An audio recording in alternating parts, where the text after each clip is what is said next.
La pregunta de hoy es: ¿cuándo te diste cuenta de que en realidad no tienes amigos? Historia 1. Tuve una convulsión epiléptica frente a ellos. Llevaban años sabiendo de mi condición y ya me habían visto tener episodios pequeños de vez en cuando, pero este fue lo suficientemente fuerte como para tirarme al suelo. No estoy seguro si me golpeé la cabeza al caer o si la propia convulsión me hizo perder el conocimiento, pero el caso es que quedé inconsciente y desperté un poco después con un EMT atendiéndome, es decir, un paramédico de emergencias. Intenté ponerme en contacto con esos amigos varias veces después, pero nunca volví a saber de ellos, y ni siquiera recibí un mensaje o una llamada para preguntar si estaba bien. Entiendo que seguramente fue algo que los asustó, pero son adultos y, sinceramente, si después de años de amistad y de vernos constantemente fue tan fácil cortar toda comunicación conmigo, entonces supongo que no significaba mucho para ellos. Historia 2. Cuando estaba en mi punto más bajo y nadie estaba disponible para una llamada o para salir a caminar conmigo, incluso cuando vivían a 5 minutos y en realidad sí podían. Así que pasé muchas noches en el estacionamiento junto a la playa, dentro de mi coche, solo mirando el mar, observando las estrellas y llorando durante horas. Historia 3. Nunca he tenido amigos realmente cercanos. Tal vez amigos por conveniencia, amigos por el lugar o las circunstancias, pero nada más. No sé cómo abrirme ni cómo desarrollar una amistad. Mis dos amigos más cercanos de la infancia ahora están en caminos de vida muy distintos al mío, así que poco a poco nos hemos ido alejando. A veces duele, pero siendo el introvertido que soy, simplemente me quedo callado. Historia 4. Un día quise salir y me di cuenta de que no tenía a nadie con quien hacerlo. Normalmente disfruto hacer todo solo, senderismo, andar en bicicleta, acampar, pescar, etc. Y al parecer rechacé tantas veces las invitaciones que nadie volvió a molestarse en preguntarme si quería salir, porque siempre decía que iba a hacer otra cosa. Desde entonces he empezado a hacer más tiempo para reconectar con viejos amigos, y estoy mejor gracias a eso. Historia 5. Tuve un accidente grave y tuve que aprender a caminar de nuevo. Ni una sola persona llamó, nadie fue a llevarme ropa ni a visitarme al hospital. Mi jefe, que había sido un idiota todo el año, sí llamó, e incluso consiguió que su esposa fuera de compras para traerme ropa, porque tuvieron que cortarme la que llevaba puesta para atenderme. Después de eso, dejé de hacer favores gratis como ir por gente al pub, pasar a cocinar la cena o limpiar sus casas a cambio de un café. Soy incluso padrino de 14, sí, 14, niños de diferentes familias a lo largo de los últimos 16 años. Y tras el accidente me di cuenta de que seguían nombrándome porque descubrieron que yo había creado fondos de ahorro para mis ahijados y que cada año depositaba dinero para que lo recibieran cuando cumplieran 25. Ya dejé todos esos fondos con más de 5,000 y me niego a poner más dinero ahora. Me mudé de casa y de país, así que será interesante ver si logran encontrarme dentro de unos años cuando intenten contactarme por el dinero. Historia 6. Octavo grado.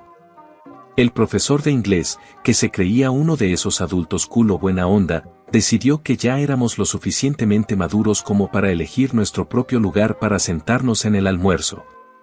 Lo cual ya de por sí era absurdo porque en realidad nunca había existido algo como un mapa de asientos para el almuerzo. Así que me llama primero y yo elijo una mesa. El resto de la clase procede, a propósito, a elegir todas las demás mesas, dejándome solo, mientras uno por uno el resto del grupo, incluido el profesor moderno, se reía de la situación. De que me estaban dejando aislado. Llegó la hora del almuerzo ese día y ahí estaba yo, dando pequeños mordiscos a un sándwich de pollo con toda una mesa para mí solo, mirando por la ventana y fingiendo no darme cuenta. Historia 7. Un viejo amigo muy cercano se quitó la vida, y me enteré una semana después más o menos por Facebook, a través de alguien bastante ajeno a ese círculo. Eso me hizo repasar mentalmente los últimos años y entonces todo encajó, como cuando se prende un foco. Ya estoy grande, tengo más de 60 años. A mí me fue bien. A muchos de ellos no. Tal vez en su momento yo parecía un tipo desagradable cuando creía que destacar o sobresalir significaba algo. Pero la verdad es que en esa época todos andábamos sin rumbo, así que quién sabe. Hay dos cosas que sí tengo claras: no puedes volver atrás, y ninguna persona ni cosa puede hacerte feliz por sí sola. Lo escuchas 1.000.000 de veces, pero con los años termina metiéndose hasta los huesos. La felicidad tienes que encontrarla dentro de ti. Historia 8. No diría que no tengo amigos, pero con el tiempo me di cuenta de que no tenía tantos como yo creía. Siempre tenía que ser yo quien iniciara los planes o propusiera hacer algo. Después de un tiempo noté ese patrón y decidí dejar de hacerlo por completo para ver si alguien me contactaba. Fuera de unas cuantas personas, nadie me buscó para salir. Y cuando me invitaban a algún lugar, casi siempre era de forma indirecta a través de mi mejor amigo, algo como: dile que venga también, pero nadie me escribía directamente. Ahí me di cuenta de que esas no eran las amistades que yo pensaba, o que al menos no teníamos la relación que yo creía que teníamos. Poco a poco fui cortando contacto con casi todas esas personas que consideraba amigos cercanos, y ahora solo tengo a unas pocas a las que realmente puedo llamar mis amigos. Historia 9. 2020, mi ex se quitó la vida. Todo el mundo decía cosas como: recuerda que no estás solo, solo pide ayuda, siempre estaré ahí para ti. Con el tiempo me di cuenta de lo falso que era todo eso, porque él llevaba años en una espiral muy oscura y todos lo sabían. Unos meses después, y tras varios golpes emocionales, yo mismo estaba en un lugar muy oscuro. Fui ingresado en el hospital 3 veces en un solo mes por riesgo de hacerme daño, y traté de contactar a esos mismos amigos de antes, desaparecieron por completo. Mis amigos no son malas personas. Simplemente son humanos, con sus propias vidas, preocupaciones y estrés. Pero todo eso me hizo darme cuenta de que, en el fondo, no tengo a nadie en el mundo, y tal vez, pensándolo bien, nadie lo tiene realmente. Historia 10. Cuando nadie me llamó en mi cumpleaños. Cuando no tenía a nadie a quien invitar a una hipotética fiesta de cumpleaños. Cuando me mudé y nadie lo notó. Cuando dejé de hacer algo que hacían los amigos y de repente me volví invisible. Cuando me quedaba en casa un viernes sabiendo que otros estaban de fiesta, pero nadie me invitaba a unirme. Cuando le escribía a varias personas y nadie respondía. Cuando mi prometido, ahora ex, me preguntó quiénes serían mis damas de honor y solo pude pensar en mis 2 primos hombres. Cuando el chico con el que empezaba a salir tenía una novia formal de la que yo no sabía nada, pero todos mis amigos sí lo sabían y no dijeron nada porque también eran amigos de él y simplemente lo veían jugar conmigo. El silencio incómodo que ponían cuando yo hablaba de él era una señal de alerta que intenté ignorar. Siento que podría seguir y seguir. Historia 11. Me di cuenta de que nunca tuve a nadie con quien mantuviera contacto, ni a nadie que realmente se preocupara por mí, fuera del lugar en el que estuviera en ese momento. He ido saltando de un sitio a otro muchas veces, programas fuera del campus y estudios en el extranjero durante la universidad, luego un par de años viviendo fuera del país, y después trabajos temporales al aire libre. Cada una de esas etapas ofrecía una comunidad pequeña y muy unida, personas que pasaban mucho tiempo juntas de forma intensa, y yo conocía a casi todos a mi alrededor. Tengo una personalidad fuerte, soy bastante divertido y agradable, al menos en lo superficial, así que en la mayoría de los lugares estaba entre ser conocido y apreciado y hasta celebrado. Pero cuando terminaba el semestre, la temporada o lo que fuera, todos seguían con su vida.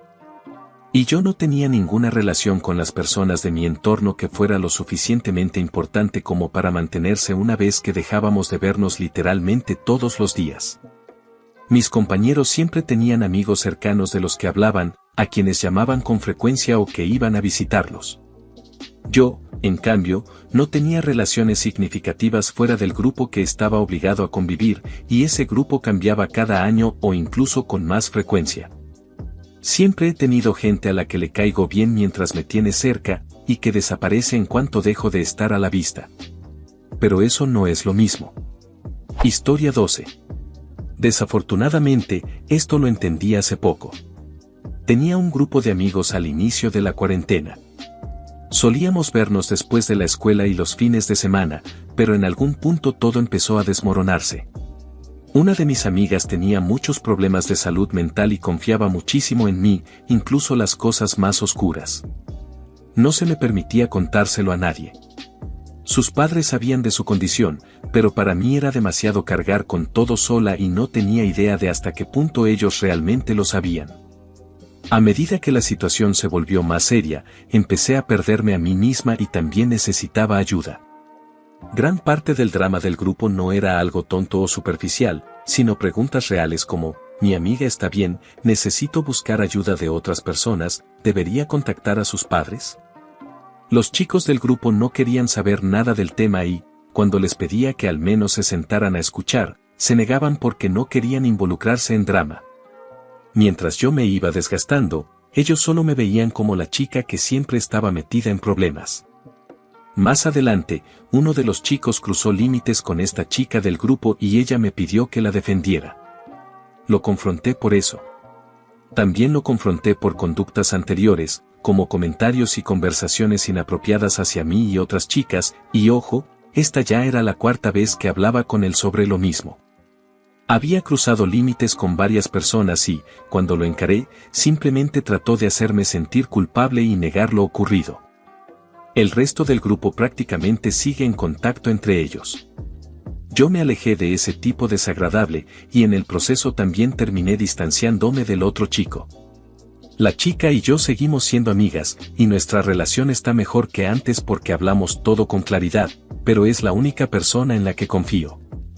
El único otro amigo que tengo no es muy empático y, lamentablemente, minimiza todo lo que yo considero una dificultad. Cuando pasa eso, me empiezo a alejar cada vez más. Así que sí, eso es más o menos lo que he ido entendiendo durante este último año. Historia 13. Ojalá hubiera sido solo un momento. Cuando pasaba todos los recreos del preescolar balanceándome sola. Cuando durante mi último año de preparatoria comía sola en el pasto frente a la biblioteca. Cuando escuchaba a mis compañeras de cuarto en la universidad charlar sin parar sobre chicos y, una vez que intenté unirme a la conversación, me miraron molestas y con rechazo, como si les incomodara que les hablara. Cuando organicé una cena en mi casa para amigos del trabajo y parecía que todo había salido bien, pero nunca más me invitaron a ninguno de sus eventos. Cuando me di cuenta de que no tenía a nadie fuera de mi familia cercana a quien invitar a una boda.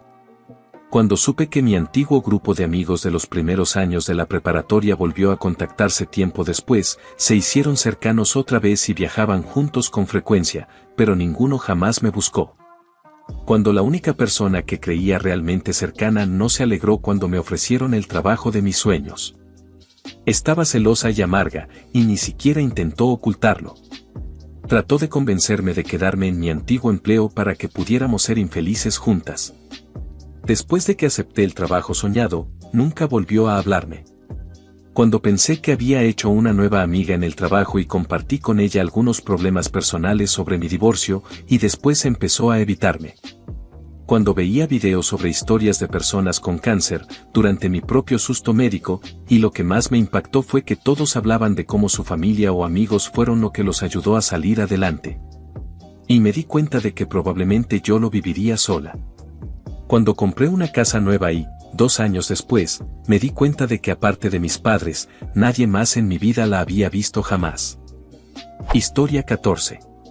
Cuando mi expareja narcisista me descartó por última vez y realmente me detuve a ver todo con claridad. Han pasado ya unos meses. En el duelo y el corazón roto que vinieron después, me di cuenta de muchas cosas. Una de ellas es lo sola que estoy. No solo ahora, sino desde siempre. Y eso me entristece aún más. He sufrido maltrato psicológico y emocional y abandono desde los 10 años, de forma constante y por varias personas. Mi terapeuta me explicó que, por eso, mi tolerancia al abuso es muy alta. Sumado a que realmente me importa la gente y amo de forma incondicional a quienes quiero, es muy duro. Y no solo con parejas, también ha sido una relación desigual con la mayoría de mi familia y amigos. Hace poco intenté abrirme con mi mamá, como ella me lo había pedido, y su reacción fue más reveladora de lo que creo que ella misma se dio cuenta.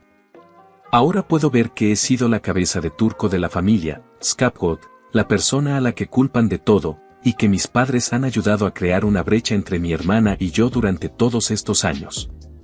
En el lado positivo, una vez que entendí que muchas relaciones eran de un solo lado y que solo me estaban usando, fue más fácil dejarlas ir. Con la familia es distinto, todavía no puedo cortar contacto con mis padres. Por ahora me siento atrapada. Y saber que día tras día seguirá llegando lo mismo, sin el tipo de apoyo que necesito, es desalentador. Me siento sola porque no anhelo tener muchos amigos o conocidos. Anhelo cercanía y conexiones reales con ciertas personas y encontrar un amor sano, real y recíproco. Pero ahora mismo eso es solo un deseo, no siento un vínculo real con quienes me rodean, soy tímida y no suelo buscar gente nueva, así que me siento perdida y estancada en más de un sentido. Aprender a quererte, confiar en ti y sentirte seguro de quién eres hace que momentos como estos sean un poco más llevaderos. Siguen siendo solitarios, sí, pero te permiten seguir adelante, ver qué puede pasar y, mientras tanto, disfrutar de tu propia compañía. Historia 15. Pasé la primaria con un par de amigos, pero cuando entré a la secundaria y la preparatoria ya no estaban en el mismo distrito escolar. Me volví introvertido y no hice amigos ahí. En la universidad no fue diferente. Hice una sola amiga y terminé casándome con ella, así que al menos tengo eso. Los amigos periféricos que vinieron después en realidad eran de ella, así que no creo que cuenten. No tengo trato con ellos si no está ella. Así que, sí, no son amigos míos. Lo duro viene ahora. Pensé que tenía algunos amigos en el trabajo. Pasé 15 años en el mismo lugar y había un par de personas a las que consideraba amigos. Luego me despidieron. Tras mandarles mensajes algunas veces en los meses siguientes, me di cuenta de que yo era siempre quien iniciaba el contacto, así que decidí parar y ver si ellos me buscaban primero. El último mensaje que envié fue en junio. No he vuelto a saber nada de ellos. Eso me dejó bastante claro que en realidad no eran mis amigos. Así que, sí. No tengo amigos. Historia 16. Cuando las personas más cercanas a mí fueron invitadas a ser padrinos en la boda de otro amigo cercano, o al menos eso pensaba yo en ese momento. A mí no me invitaron hasta que le pregunté directamente por qué no estaba invitado. Me enteré solo porque los escuché hablar de que iban a ir. Al parecer, todos asumieron que yo ya sabía de la boda. Después supe que ellos se habían enterado 6 meses antes. Definitivamente tengo un tema con sentirme excluido. Nunca quiero sentirme fuera de lugar, y antes hacía un esfuerzo consciente para asegurarme de que ninguno de mis amigos se sintiera así. Por eso, para mí fue un golpe directo al corazón. No logro entender cómo un grupo de personas que conoces desde hace más de 10 años puede, consciente o inconscientemente, olvidarse de ti y aún así pensar que siguen siendo tus amigos.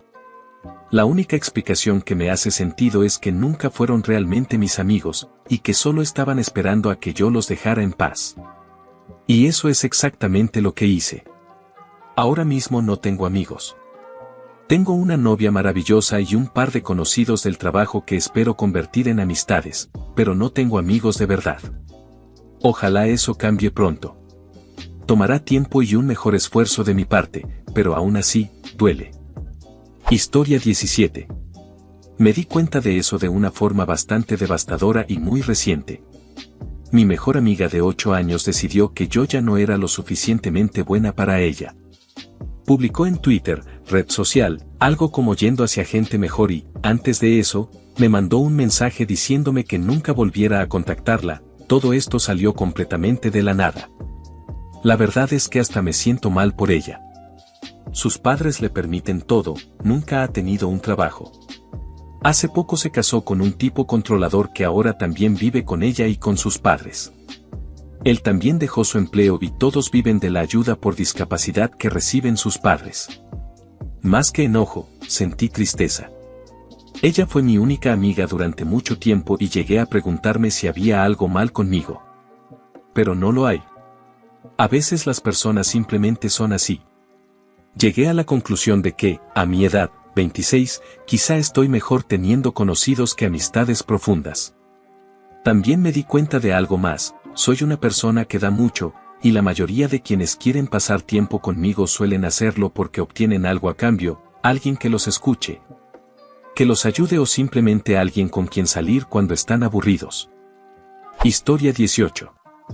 Al principio eran cosas pequeñas e insignificantes, como que me olvidaran incluso estando físicamente dentro de un grupo, o que planearan la fiesta de cumpleaños de otra persona, que faltaba semanas.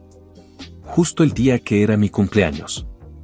Con el tiempo fue escalando a cosas como manipulación emocional, que me minimizaran o ignoraran cuando estaba alterado y tratando de recuperarme después de un ataque racista horrible que sufrí. Y simplemente que nadie estuviera ahí cuando estaba en mi punto más bajo a nivel mental. Al final me cansé de ser siempre yo quien tenía que buscar a los demás, iniciar las conversaciones y esforzarme al máximo para mantenerlas vivas, recibiendo respuestas mínimas con las que prácticamente ni se podía continuar una charla. Así que en un momento decidí dejar de hacerlo, y casi de inmediato todo quedó claro. En cierto sentido, las cosas están mucho mejor después de cortar tanta toxicidad, pero ver constantemente cómo tanta gente parece tener amistades cercanas y de apoyo, y especialmente con el aislamiento de la pandemia. Nunca me había sentido tan solo, tan poco querido o tan innecesario. Darte cuenta de que realmente no tienes amigos ni personas a las que les importes es una espiral muy oscura, y despertar cada día sabiendo que esa es tu realidad puede sentirse asfixiante. Historia 19. Esto va a ser una historia larga. Me di cuenta de que no tenía amigos después de que quien yo creía que era uno de mis amigos más cercanos estalló contra mí por algo realmente, pero realmente trivial, literalmente. Una tontería dentro de un videojuego que él me pidió hacer, pero no le gustó cómo lo hice. Ese amigo empezó a romper cosas y a amenazarme con violencia física, al punto de que tuve que sacarlo de mi casa a la fuerza usando un objeto improvisado para defenderme. En el forcejeo por expulsar a esta persona violenta, que pesaba fácilmente el doble que yo, se resistió muchísimo y siguió intentando pelear. Ambos caímos contra una pared y el objeto puntiagudo que había agarrado para mantenerlo a distancia se le clavó unos 5 centímetros en la grasa de la espalda. Ninguno de los dos se dio cuenta en ese momento y no hubo sangre. Después de echarlo por la puerta y asegurarme de que todo quedara cerrado, lancé sus cosas por una ventana del piso de arriba y le dije que se fuera de mi propiedad y pensara en lo que había hecho. Se quejó diciendo ¿y ahora cómo me voy a casa? Y yo le dije que se fuera caminando. Luego empezó a merodear alrededor de la casa e intentar abrir puertas. Cada vez me sentía más incómodo, porque la mayoría de las puertas exteriores no serían tan difíciles de forzar, así que decidí llamar a la policía local, porque prefería que ellos intervinieran antes que tener que lastimarlo de verdad. Mientras estaba al teléfono, este tipo, que hasta ese momento se movía perfectamente bien, vio pasar un coche y corrió hacia él gritando «¡Ayuda! ¡Ayuda! Alguien me apuñaló y se está escondiendo en esa casa». Esto me enteré después. Yo solo vi que estaba tirado boca abajo cerca de la carretera, pero el coche no se veía desde la ventana por los árboles. Mi primer pensamiento fue, ¿y si se lastimó durante el forcejeo? Así que de inmediato le dije al operador de emergencias que creía que se había lesionado cuando tuve que sacarlo a la fuerza y que enviaran asistencia médica también. Resulta que el buen samaritano también llamó al 911, número de emergencias en Estados Unidos, y como solo conocía la versión de mi amigo, eso fue lo que reportó. Unos 20 minutos después, aparecieron al menos 2 ambulancias y entre 8 y 10 patrullas, incluso un helicóptero policial. ¿Qué demonios dijo ese tipo para que pasara todo eso? Le dijo a la policía que yo no iba a caer sin pelear. Sí, básicamente me tendió una trampa usando a la policía como venganza porque no lo dejé descargar su enojo destrozando mi casa o golpeándome. Muy probablemente, por lo que dijo, creo que quería que la policía me matara. Escuché cada palabra durante el juicio que vino después. Por suerte, yo seguía en línea con el operador del 911, quien se comunicó con los agentes y les explicó la situación. Sin literalmente ninguna otra opción, salí de la casa y me entregué. Para ese momento ya habían llegado los medios, y había un verdadero circo de gente afuera, todo justo a tiempo para verme salir prácticamente desnudo. ¿Por qué estaba desnudo? Ese amigo me atacó después de que me quité la ropa para bañarme, cuando iba camino al baño. Con todo lo que estaba pasando, ponerme camisa y pantalón fue lo último que pensé, y cuando me dijeron que tenía que salir y rendirme, me dieron 1 minuto para hacerlo. Literalmente todo el condado se enteró. Cosas así no pasaban ahí, era una zona tranquila, con casas residenciales y granjas, y casi nada de crimen grave. Los medios locales no protegieron nombres, y aunque la policía no dijo nada, mi amigo dio mi nombre directamente a la prensa. Ahí estaba yo, asustado, temblando y con frío, en la parte trasera de una patrulla, esposado. Me quebré y empecé a llorar cuando las preguntas del oficial dejaron claro lo que había pasado, no solo que me habían traicionado, sino que además yo había terminado lastimando a alguien que consideraba mi amigo. Fue demasiado para mí, sinceramente. En la comisaría, al menos uno de los agentes me dio un overol y unas pantuflas para no quedarme solo en ropa interior. Aún así, tuve que pasar la noche en la cárcel por todas las acusaciones que mi ex amigo lanzó contra mí. Eso le dio tiempo de sobra para inventar más historias y contárselas a cualquier amigo en común que tuviéramos. Al final, nadie en todo el condado quiso siquiera escuchar mi versión. Mi vida quedó prácticamente destruida y me convertí en el hazmerreír del lugar por el video de mí, desnudo, siendo metido en una patrulla. Además, mi camioneta de trabajo, con el número de teléfono y los datos de mi negocio, también apareció grabada, así que las consecuencias de eso fueron divertidas, por decirlo suave. Me tomó 2 años completos de batallas legales y casi todo el dinero que había ganado con mi negocio de catering defenderme, mientras ese tipo seguía intentando hundirme en el juicio. No ayudó que la fiscal pareciera tener algo personal contra mí. Al final quedé en bancarrota, mi negocio arruinado, humillado, traicionado, y ni una sola persona del área me hablaba. Incluso mi familia me culpó al principio, aunque por suerte luego recapacitaron y hasta me ayudaron con los gastos legales. Entre audiencias, empacé todo lo que valía la pena llevarme, vendí todo mi equipo de cocina. Arranqué el vinil con el logo y la información de mi negocio de la camioneta y me mudé a otra provincia para vivir con mi pareja actual. No entraré en detalles sobre todo lo que dijo ese ex amigo, pero como parte del juicio mi abogado consiguió todas las grabaciones policiales y ese tipo se inventó una historia enorme. Me hizo ver como un monstruo, y la policía le creyó. Lo peor. Mi madre me contó después que él había estado merodeando cerca de donde yo vivía y trabajaba un día antes de que todo esto pasara. Ella se sentó a hablar con él, y él le confesó que estaba molesto porque yo estaba en una relación con la persona con la que ahora estoy, porque él sentía algo romántico por mí, pero nunca tuvo el valor de decirlo. Y cuando le dije que estaba considerando seriamente mudarme para estar con mi pareja, se puso celoso. Tal vez estoy sacando conclusiones, pero creo que todo estalló por celos. Él no sufrió ninguna consecuencia real, más allá de unos cuantos puntos por la herida superficial en la espalda al caer sobre el objeto puntiagudo durante el forcejeo. Yo, en cambio, tuve que gastar más de $20,000 en abogados, para alguien de 20 y tantos, trabajador independiente, con casi todos sus bienes en equipo de cocina usado. Eso es una locura. Tuve que venderlo todo, excepto mis cuchillos y utensilios pequeños. También tuve que reportarme con un oficial de libertad condicional durante 1 año y asistir a clases de manejo de la ira. La fiscal fue brutal y persistente, incluso intentando anular el juicio cuando el juez quería desestimar el caso. Ya no tenía dinero para seguir peleando y, con el riesgo de una condena por intento de homicidio si ella conseguía otro juez, tuve que aceptar un acuerdo. Uno muy malo, la verdad. No sé por qué esa fiscal estaba tan empeñada. Tal vez mi ex amigo era muy bueno manipulando, tal vez no le gustó cómo me veía, tal vez fue por mi apellido. Parecía que quería verme pudrirme en la cárcel.